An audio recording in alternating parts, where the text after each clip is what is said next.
네, 현재 일부 동쪽 일부를 제외한 대부분 지역에서는 비가 잦아들었습니다. 주말 사이 부산에는 많은 비가 내리기도 했는데요. 현재 비 상황부터 또 이번 여름 날씨 전망까지 반기성 YTN 재난자문위원 K-클라이밋 대표 연결해서 자세히 들어보겠습니다. 나와 계시죠? 네, 안녕하세요. 네, 안녕하십니까. 지금 수도권은 비가 잦아든 상태라고 전해지고 있습니다. 그럼 현재 비가 집중되고 있는 지역은 어딘가요? 어제부터 이제 강원 충청 지역으로는 50에서 70mm 정도 비가 내렸죠. 이런 강한 비구름대는 북동쪽으로 이동을 하면서 일부 내륙을 지연 대부분 지역에서는 비가 잦아들고 있습니다. 현재는 이제 강원 정선 지역, 경북 내륙 지역, 전북 북부, 충청 남부, 또 경남 서부 등 일부 지역은 아직 비구름이 나와 있기 때문에 이 지역에서는 시간당 10mm 안팎의 비가 내리는 곳도 있습니다. 네, 위원님이 방금 짚어주신 지역에 계신 분들은 조금만 더 피해 없도록 주의 기울이셔야겠습니다. 자, 그렇다면 이번 비는 언제까지 이어지게 될까요? 아직 호우주의보가 발효 중인 제주도는 새벽 잠시 비는 잦아들었지만은 태풍 우디비죠. 남긴 비구름대가 다시 지금 유입되고 있거든요. 그러면서 오전까지는 시간당 20mm 안팎의 강한 비가 내릴 것으로 보이는데요. 이 때문에 남해 먼바다 또 남해 동부 일부 해상에는 풍랑 예비특보가 또 제주 산간에는 강풍 예비특보가 내려졌죠. 제주라든가 전라, 경상, 충청 남부 지방은 이런 지역 쪽으로는 오늘 오후 중반까지 비가 일단 예상이 되고요. 다음에 오후 중반까지도 기타 지역의 내륙 지방으로는 비가 산발적으로 내릴 것으로 보입니다. 네. 17시경으로 전국적으로 비는 그칠 것이고요. 앞으로도 비는 제주도로 최대 70mm, 남해안에 10에서 40mm, 수도권을 포함한 내륙 지방으로는 5에서 30mm 비가 더 내릴 전망입니다.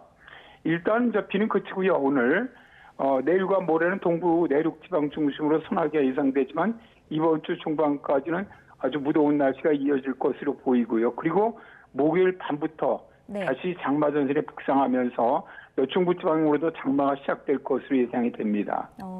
또 주 후반부터는 비가 많이 내릴 것이기 때문에 대비가 필요하겠습니다. 자, 최근에 날씨 특성을 좀 꼽아보자면요. 폭염특보 12시간 만에 호우특보가 내려졌습니다. 이렇게 극과 극으로 나뉜 날씨를 저희가 확인할 수가 있는데 이게 이상기후 현상 중에 하나입니까? 아니면 일반적인 그냥 날씨 현상으로 저희가 이해하면 되겠습니까? 그렇죠. 이렇게 이제 폭염과 폭우가 번갈아 나타나는 극단적인 형태, 이런 건 지구온난화로 인한 최근의 기후변화의 특징이라고 볼 수가 있는데요. 네. 올해는 폭염이 많이 발생을 했죠. 온열 질환 환자가 5월 15일에서 6월 9일까지 작년에 비해서 1.5배 이상 많이 발생을 했습니다.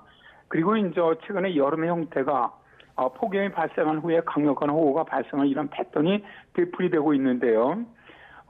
이번 같은 경우도 폭염과 호우는 남쪽의 정체전선, 또 1호 태풍 우딥, 또 대만 부근 열대저압 이런 것들이 공통적으로 작용을 하면서 우리나라 쪽으로 상당히 뜨거운 공기를 공급을 했죠. 네. 그래서 정체전선 영향으로 6월 14일에는 부산에 관측 121년 만에 가장 강한 비가 쏟아져 내렸는데요. 시간당 61mm 집중호우가 내리면서 일부 도시가 마비되기도 했었죠. 네. 또 북태평양 고기압이 북쪽으로 확장하면서 전국적으로는 30도를 웃도는 폭염이 발생을 했는데 경기 내륙 지방으로 폭염주의보가 발생을 했죠. 파주 같은 경우 특히 이제 폭염특보가 발효된 지 12시간 만에 북쪽에서 강한 강수가 다시 내려오면서 호우특보로 전환되는 이례적인 상황이 발생하기도 했습니다. 네. 자, 앞서서 주 후반부터 다시 비가 내리기 시작할 것이다 이렇게 전망을 하셨는데요. 그러면 본격적으로 이제 장마철이 시작됐다 이렇게 보면 될까요? 네, 그렇습니다.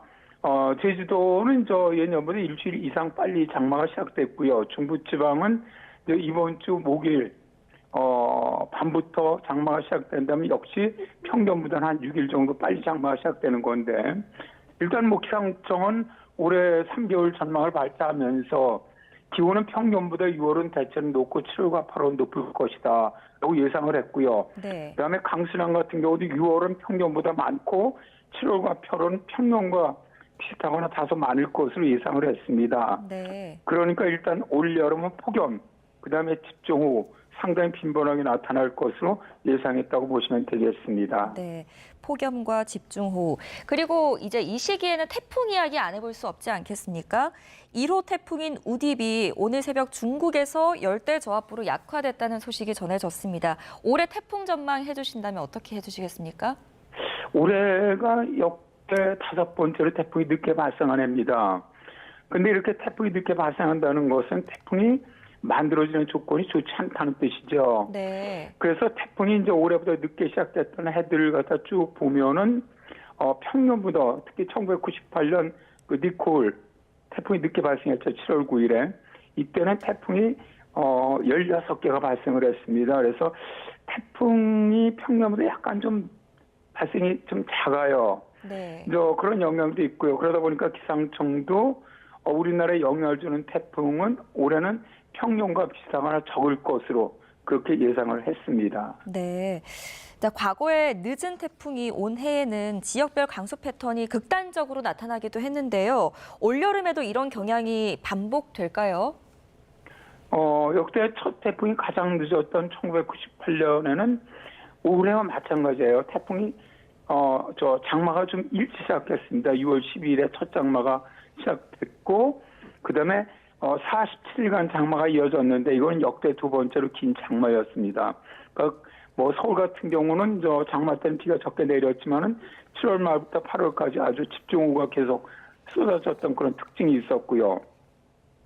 그리고 이제 첫 태풍이 늦었던 2018년, 1973년, 1983년에는 마른 장마가 있었습니다. 네. 그러니까 이게 무슨 얘기냐면 아주 극단적인 강수량의 변화가 있었다는 겁니다. 어떤 해는 아주 극단적으로 많은 비가 내리고 장마 기간도 길었고 어떤 해는 장마 기간도 짧았고 비도 적게 내리고 이런 아주 극단적인 강수량 패턴이 나타날 수가 있던 걸 볼 수가 있는데요. 네. 올해 같은 경우는 가물기보다는 비가 많이 내리는 해가 되지 않겠나 일단 그렇게 예상을 합니다. 네, 알겠습니다. 자, 이 철에 특히 또 저희가 주의하면 좋을 점, 장마철에 인명 피해 그리고 시설물 피해 많이 일어나지 않습니까? 미리 어떤 대비하면 좋을까요? 아무래도 최근에 호우 양상을 보면 짧은 시간에 엄청난 폭우를 퍼붓는 그런 형태를 보이고 있죠. 그러다 보니까 짧은 시간에 침수, 범람, 그리고 산사태가 발생하고 있는데요. 네. 이 시간에는 호우에 대비하는, 미리 대비하는 요령을 좀 미리 말씀드리겠습니다. 재난정보를 수신할 수 있도록 준비를 하고요. 네. 살고 있는 지역에 옛날에 재해가 발생했었는지를 미리 확인해 두는 것이 좋고요. 네. 가족이나 이웃과 함께 대피 계획을 미리 세우고 어디로 대피할지 또 대피할 때 어떻게 사용할지 그런 요령을 숙지를 하시고 어린이들에게는 미리 좀 알려주시는 것이 좋습니다. 그리고 장마가 시작하기 전에 주변의 시설물을 반드시 점검해줘야 하는데요. 네. 집 주변에 배수로라든가 빗물바지 또 비가 새거나 막힌 곳이 있는지 이런 걸 확인해주고요. 비탈면이나 옹벽, 축대 등의 균열이 있는지를 반드시 점검해 주어야 합니다. 그리고 재난 발생에 대비해서 비상용품을 미리 준비해 주는데요. 전기, 가스, 수도 등이 멈추는 경우를 대비해서 3일간 버틸 수 있는 식량이나 식수, 생필품 등을 미리 비축해 두시는 것이 좋습니다. 네. 그리고 손전등이나 식수, 비상식량, 다음에 라디오, 핸드폰 충전기, 휴대용 버너 이런 것들 미리 준비해 두시고요. 이제 집 주변에 산이 있으신 분들은 산사태 전조 현상을 미리 네. 알아두시는 것이 좋습니다.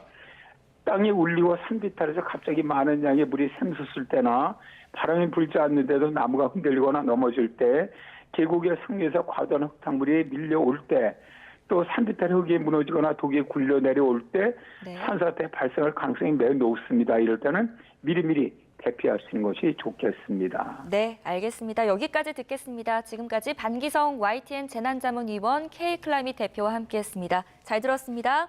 네, 고맙습니다.